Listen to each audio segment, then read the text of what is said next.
시절부터 고아로 혼자 살아온 남자 강상만.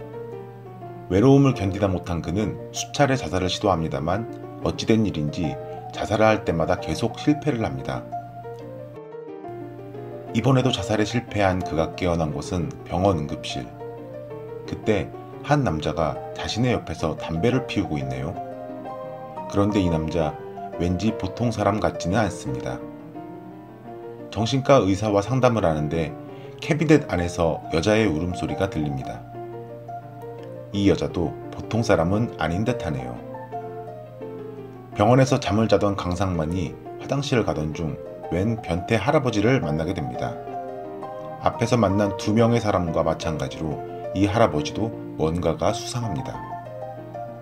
거기에 침대에서 방방 뛰고 있는 초딩 꼬마까지.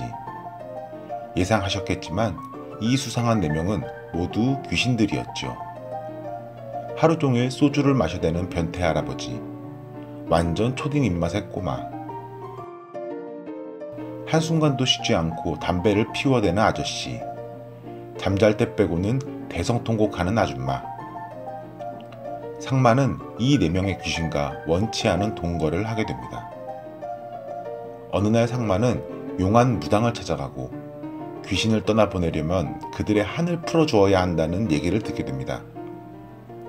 상만은 결국 변태 할아버지의 소원부터 들어주기로 하는데요. 변태 할아버지가 말한 소원은 자신이 친구에게 빌렸던 카메라를 되찾아 주인에게 돌려달라는 것이었습니다. 상만이 카메라를 찾으러 간 곳은 바로 경찰서. 그런데 그곳에 도착한 상만의 모습이 이상합니다. 바로 변태 할아버지가 빙의한 것이었죠. 빙의된 상만은 한 경찰에게 카메라를 내어놓으라며 떼를 쓰고 그를 집요하게 따라다닙니다. 결국 공무집행 방해죄로 유치장에 들어가게 된 상만. 그때 그 경찰의 아내가 경찰서를 방문하고 변태 할아버지로 빙의한 상만은 마치 그 경찰의 과거를 알고 있던 것처럼 얘기하며 카메라를 달라고 재촉합니다. 마침내 카메라를 얻은 상만이 찾아간 곳은 카메라의 원래 주인이자 변태 할아버지 귀신의 친구인 노인이 입원해 있는 한 호스피스 병원이었습니다. 그때 상만은 간호사 연수에게 마음을 뺏기고 맙니다. 그 다음의 차례는 초딩 꼬마의 소원이었습니다. 초딩은 말 그대로 초딩답게 로봇 태권 V 영화를 보는 게 소원이었는데요. 상만은 영화관에서 간호사 연수를 우연찮게 만나게 되지만 상만의 몸에 빙의한 초딩 꼬마 때문에 간호사에게는 좀 이상한 사람으로 취급받게 되죠.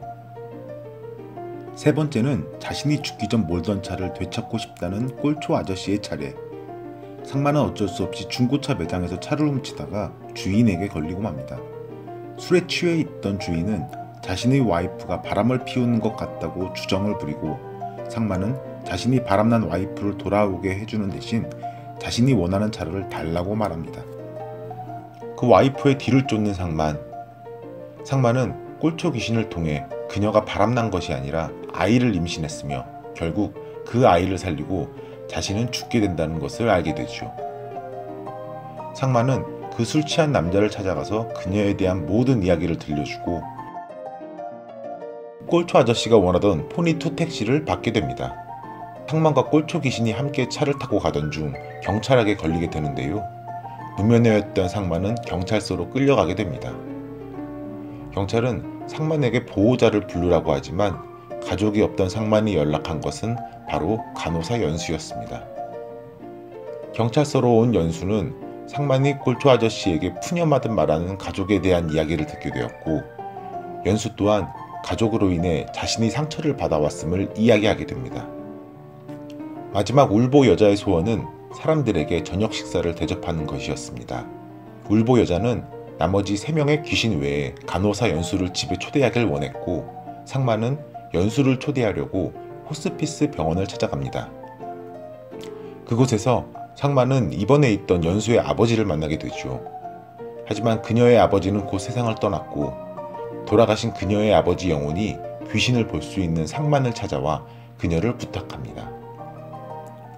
울보 아줌마와 함께 준비한 저녁 식사에 온 연수. 하지만 연수는 상만이 그녀의 아버지가 자신을 찾아왔었다는 얘기를 하자 집으로 돌아가 버렸고 속이 상한 상마는 그 귀신들을 모두 쫓아내버립니다. 다음날 상마는 연수를 다시 찾아가 사랑을 고백하면서 자신이 직접 싼 김밥을 함께 먹습니다. 김밥을 먹던 연수는 상만의 김밥에는 특이하게 미나리가 들어있다고 하고, 상만은 어렸을 적 자신의 엄마가 미나리가 피에 좋다며 시금치 대신 미나리를 넣었다는 얘기를 하죠.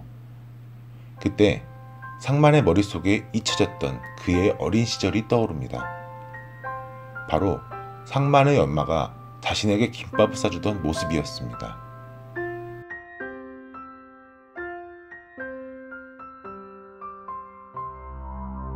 그리고 그는 자신의 모든 가족에 대한 기억을 떠올리게 됩니다.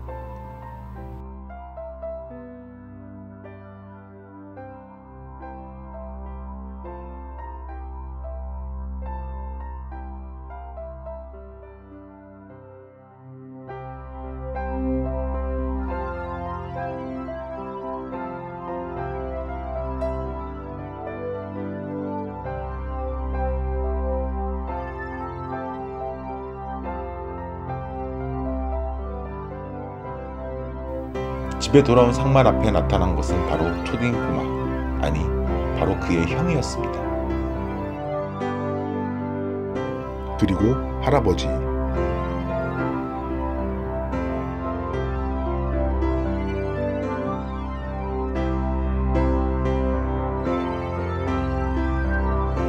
운전을 가르쳐주겠다는 아빠.